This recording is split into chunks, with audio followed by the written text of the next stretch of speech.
Olá, bueno, primeiro queria apresentar-me. Eu sou Maurício Herman, de Brasil, São Paulo, diretor de Atenda. Também queria muito agradecer a invitação desde Mariana Balmaceda, pero também de todos os companheiros de ATRA, aí de Argentina, a invitação para contribuir um pouquinho com este primeiro encontro virtual de acompanhamento terapêutico em tempos de pandemia, não? E, bueno, apresentar também meu trabalho que se chama Considerações sobre a formação do enquadre em acompanhamento terapêutico em âmbito judicial. Então, quero apresentar este trabalho que está em eje interdisciplinário e hablando, portanto, do acompanhamento terapêutico no campo da justiça. Isto que queria apresentar como ponto de partida. Então, este trabalho tem a preocupação de apresentar ou discutir a necessidade de considerar certas preocupações ou como constituir o enquadre do acompanhamento terapêutico em regimes de visitas controlados de uma maneira que justamente a formulação deste enquadre possibilite o sucesso clínico do caso. Então, vou falar um pouquinho sobre isto, sobre a política também do acompanhante terapêutico como uma política de cuidar das condições para a constituição de um laço social e problematizar a necessidade de certas condições para a formulação do enquadre neste contexto específico de atuação no acompanhamento terapêutico como uma condição necessária para o sucesso clínico do caso. E aí charlarei um rato sobre isto para depois apresentar muito brevemente um caso clínico onde aí está possível ilustrar isto que estou considerando aí como condições necessárias para um bom enquadre neste contexto de atuação profissional do acompanhante terapêutico. Bueno, então, isto que queria comentar. Bueno, como ponto de partida, é possível pensar que há... Me repito a pergunta. É possível pensar que há mal-estar no contexto de juzgado de família?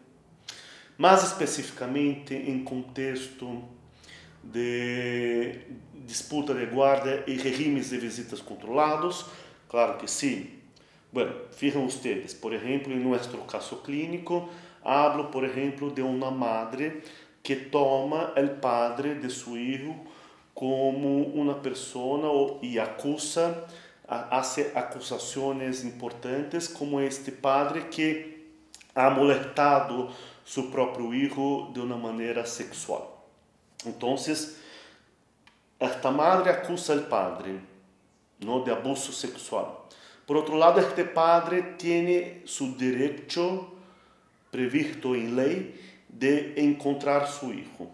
Por outro lado, há este hijo que está em el medio de la disputa, en la pelea del padre e de la madre. Podemos dizer que há mal-estar em parte desta criança? Claro que sim. Podemos dizer que há mal-estar por parte da madre e também por parte do padre? Também, seguramente, claro que sim. Então, temos aí já um aspecto interessante para plantear o dispositivo do acompanhamento terapêutico e sua política como uma perspectiva ou desde seu dispositivo, uma perspectiva clínica de tratamento ao mal-estar na instituição. Isto já é uma política do acompanhamento terapêutico, não? E aí também pensar que justamente neste contexto clínico há sofrimentos importantes. Primeiro, como dizem os espanhóis, este ditado espanhol, não? Les usam como carne de canhão, ou seja, madre e padre, em uma peleia importante, em uma lógica binária de conflito entre eles, incluem este hijo como parte deste mesmo conflito. Bueno, Não necessitamos ler Jacques Lacan em Nota sobre a niñez, sobre a infância, para pensar que aí esta criança já produz sintomas. Claro que sim, há muitos sintomas, não? Também outro aspecto que me interessa plantear neste contexto específico, uma outra hipótese clínica, a possibilidade de fazer uma restauração de las heridas narcísicas que viene del fracasso desta conjugalidade e uma tentativa de recuperar ou de proponer ou construir uma parentalidade menos enferma, não? Então, temos aí dois pontos de malestares neste contexto de trabalho. Primeiro, o hijo que produz sintomas por conta de la pelea que está aí, que está evidente, presente neste laço com papai e mamá, e também outro mal-estar, ou seja, papai e mamá muito capturados por suas próprias heridas narcísicas e não manejando bem como construir uma parentalidade menos enferma para este mesmo hijo.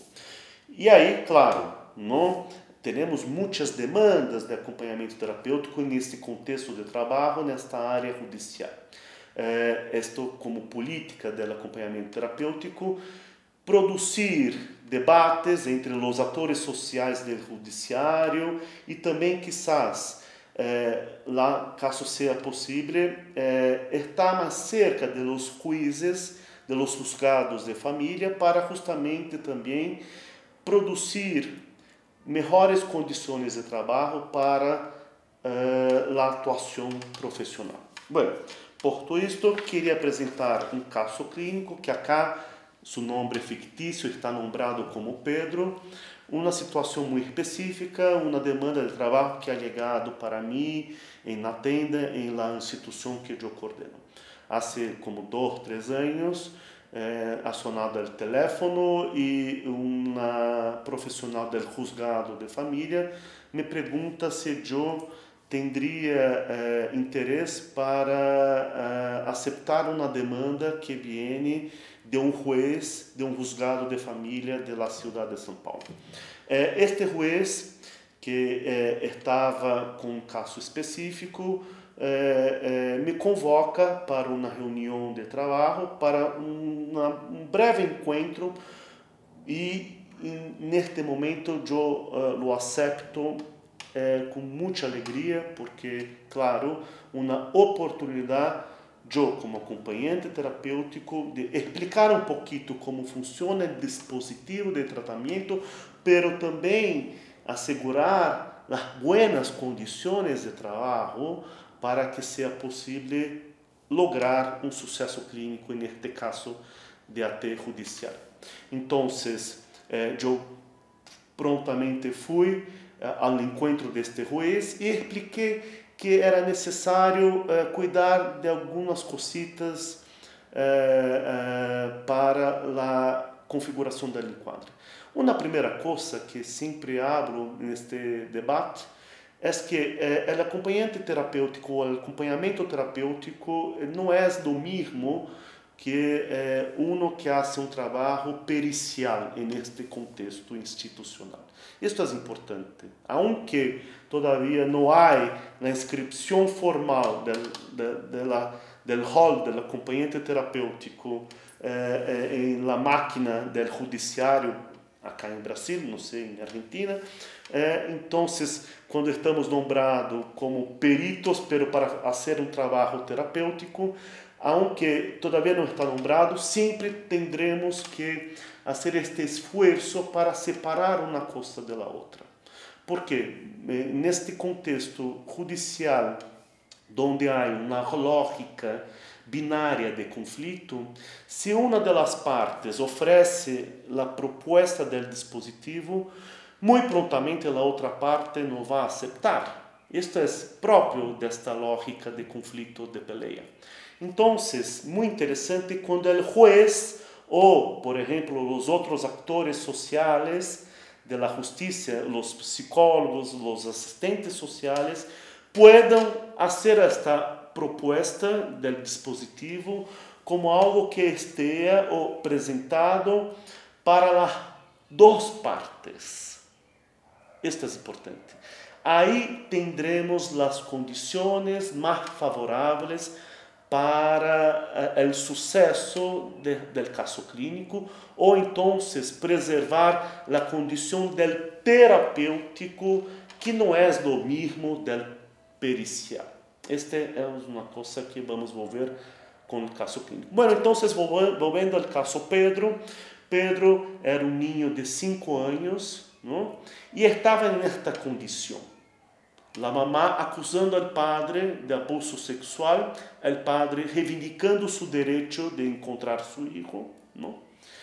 Y condición muy difícil para este niño, que tenía miedo de encontrar a este padre, por un lado, y por otro lado, siendo obligado por ley a hacerlo.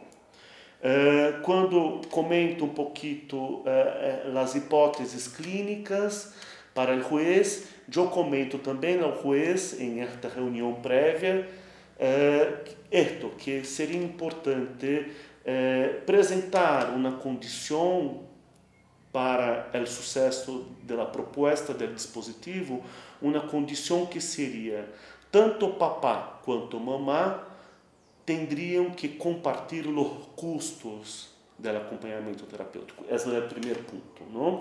O sea, no sería responsabilidad solamente de una de las partes asumir los costos totales del pago del acompañante terapéutico. Otro punto importante que también quiero plantear, la necesidad de tener un espacio privado para papá y para mamá, em separado, logicamente, né? E este espaço também estava previsto que ocorresse em meu consultório privado, para que uma vez por mês, papai e mamãe pudessem falar sobre os efeitos deste trabalho clínico, deste dispositivo de tratamento. Então, foi configurado assim o enquadre e começamos a fazer os acompanhamentos terapêuticos. De uma maneira muito breve, muito rápida. Quero dizer que foi muito interessante, porque primeiro, quando fui conhecer este niño que tinha 5 anos na época, este niño me apresentou sua habitação, eu fui a sua casa, fui recebido por sua mamá, não? E aí este niño me apresenta seus juegos, e empieza também a falar de um pez que justamente tinha o nome do juiz. Muito lindo, não? Por outro lado, já havia conhecido papá e mamãe em meu consultório, e eles aceitaram a proposta de avançar com este tratamento. Então, já tinha conhecido todos os três, não? Papá, mamãe e Pedro, e começamos a fazer os encontros entre papá e filho de uma maneira onde fuera possível desfrutar dos espaços interessantes da cidade de São Paulo, ou seja, parques, não? E assim, pouquinho a pouquinho, este niño, esta criança, foi se quedando mais cerquita deste pai. Por outro lado, a madre, que no primeiro momento estava com sua energia muito investida em este niño, esta madre, pouco a pouco, empieza a sacar um pouquinho seu interesse em este hijo, e também empieza a não ter mais tanto medo deste padre, porque estabeleceu uma relação de confiança com o acompanhante terapêutico. E aí, muitas coisas ocorreram. Só comentar que, em término deste acompanhamento terapêutico, ha passado, por exemplo, por coisas como a madre que empieza a ter interesse por uma outra relação afetiva, não? O padre já não estava com tantas acusações assim com respeito a esta madre, ou seja, esta madre já não estava mais tão interessada em levar, não, a a su cabo, ¿no? Llevar en efectividad este proceso judicial, ¿no? Se embaraza esta madre, entonces empieza a tener relación con otro hombre, se queda embarazada, entonces Pedro, después de 2 años, más o menos 2 años y medio, ha tenido un hermanito, y ahí el juez, que estaba ya más seguro de la posibilidad de que Pedro podría visitar a su padre sem el dispositivo del acompañante terapêutico, convoca este chico, este niño, Pedro, ahorita con 8 años, y pergunta a Pedro como que estavam as visitas e que este niño pensava sobre continuar a visitar seu papá sem mais a presença do acompanhante terapêutico. E aí foi muito lindo porque neste contexto Pedro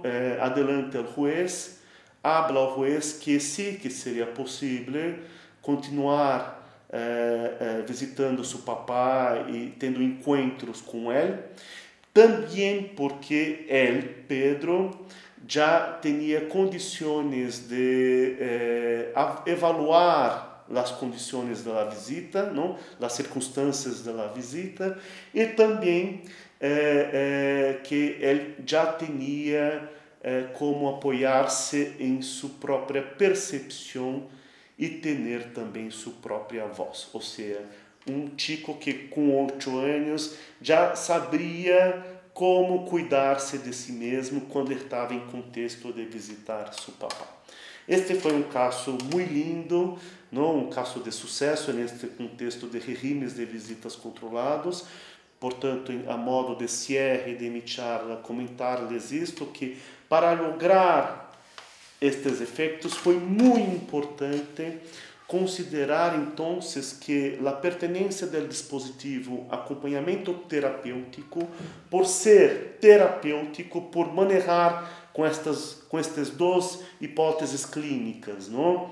Mal-estar do niño e mal-estar de padre e madre, que então que tanto padre quanto madre estariam aí convocados a assumir a responsabilidade também do dinheiro e de sostenimento deste enquadre, deste dispositivo, com responsabilidades iguais. Não? Isso é fundamental.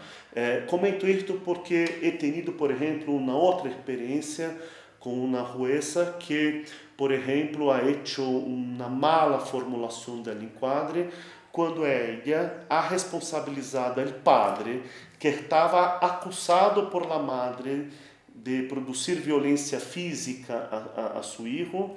Este padre também foi responsável por el pago integral do dispositivo do acompanhamento terapêutico. Aí foi desastre porque a madre tinha motivo a mais para satisfazer seu próprio goce, não? Porque ela, entre outras coisas, também pensava assim, bueno, está também este padre castigado porque também tem que pagar para encontrar seus filhos. Então, neste outro contexto, a coisa não ha caminhado bem, e creio que é uma responsabilidade política de nós outros, de los acompanhantes terapêuticos, cuidar de sua própria política, ou seja, de produzir laço social, e também cuidar para que as condições de trabalho estejam, entre comillas, garantizadas para que seja possível lograr o sucesso do caso clínico. Isto que queria comentar com vocês, então, los saludo, espero que se tenha clara a ideia, não? De que é necessário para o acompanhamento terapêutico em contextos de regimes de visitas controlados, cuidar deste primeiro tempo, ou seja, das condições de trabalho para a construção de uma presença neste laço terapêutico. Isto que queria dizer. Um abraço a todos e hasta uma próxima. Adiós.